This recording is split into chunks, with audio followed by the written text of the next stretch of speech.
નાકા અને ટોલનાકાના નામે થતી ધાંધલી હાલ ચર્ચામાં છે ત્યારે અમદાવાદ પાસે આવેલા ટોલનાકા પાસે ટોલ બચાવવા મોટા વાહનો બાજુના ગામમાંથી પસાર થાય છે જેને લઈને ગ્રામજનોમાં ડર સાથે અકસ્માતનો ભય પણ ફેલાયો છે।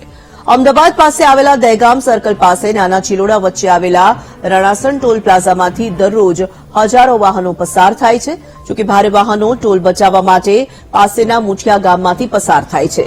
નાના ચિલોડાથી ટોલ પ્લાઝા પહેલા જ મુઠિયા ગામમાં પ્રવેશી ટ્રક ચાલકો દહેગામ સર્કલ પાસે પહોંચે છે જોકે ટોલ બચાવવાના આ કિમિયાથી ગ્રામજનો સતત અકસ્માતના ભયના ઓથાર નીચે જીવી રહ્યા છે।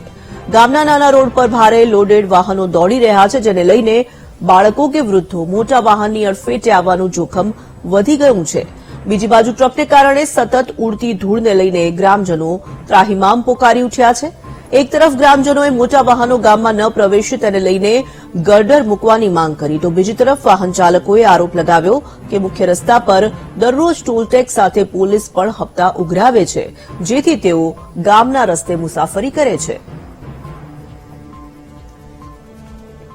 અહીંયા લોડિંગમાં જ કામ કરીએ કણભાથી અહીંયા આપણે નરોડા જીઆઈડીસી સાહેબ માલ લાંબો ભર્યા હોવાથી અંદર થઈને આવે ત્યાં આગળ સાહેબ પાવતી લેવી પડે 500-1000 રૂપિયાના ભાડામાં તો 500 રૂપિયાની પાવતી લેવી પડે એના માટે આ ભયજનક નહીં લાંબો માલ ભરે એની અહીં ટ્રાફિક પોલીસ વાળા 12 વાળા પોઈન્ટ વધારે મળે અને ટોલ ટેક્સ બી આવે એના કારણથી અંદરના રસ્તા ઉપર હા પૈસા આપવા પડે સર ટોલ ટેક્સ ઉપર આપવા પડે પોલીસ વાળાને આપવા પડે। અંદર જાઓ એટલે શું ફરક પડે? અંદર આવીએ એટલે પોલીસ ની મગજમારી ઓછી રહે તો બી પણ અંદર તો રહે જ મગજમારી। ટોલ ટેક્સ આપવો અંદર થી ના આપવો પડે બહાર થી આપવો પડે ટોલ ટેક્સ। અમુક વાહનો ઘણા બધા વાહનો એવા છે બેફામ રીતે ચાલતા હોય છે એના માટે અહીંયા લોકલ લોકોએ બમ્પ બનાવ્યા છે પણ બમ્પ જે રીતે બનવા જોઈએ ને એ રીતે નથી બન્યા। જે અમારા જેવા 2 વ્હીલ કે લઈને જતા હોય ને તો બમ્પ એ બનાવે છે કે ભાઈ જેવું આપણે જે પાછળ આપણે જે કરોડરજ્જુ છે ને એને બહુ મોટું નુકસાન થાય છે એ ત્યાં નથી જતા।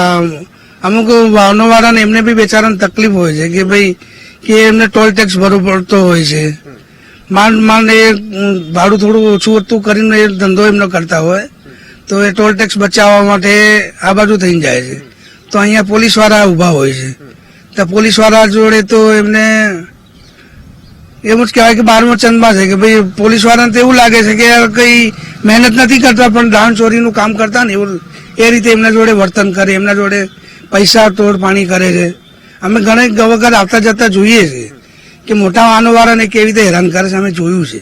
અરે છોકરાઓ રમતા હોય સ્કૂલો હોય મોટા બહાર નીકળતા હોય એના માટે બંદોબસ્ત જોઈએ બમ્પ જોઈએ અમારે કાલે કોઈ મરી જાય જવાબદારી કોણ? આ ટોલ ટેક્સ બચાવવા માટે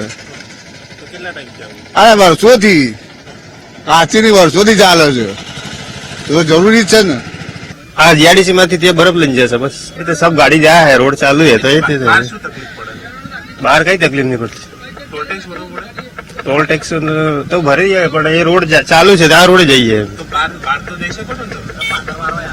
બહાર જઈએ આ જાય થાય નીકળી જઈએ અંદરના રસ્તા એ ગાડી ચાલુ છે તો અમે જ નીકળી જઈએ બીજું કશું જ નહીં।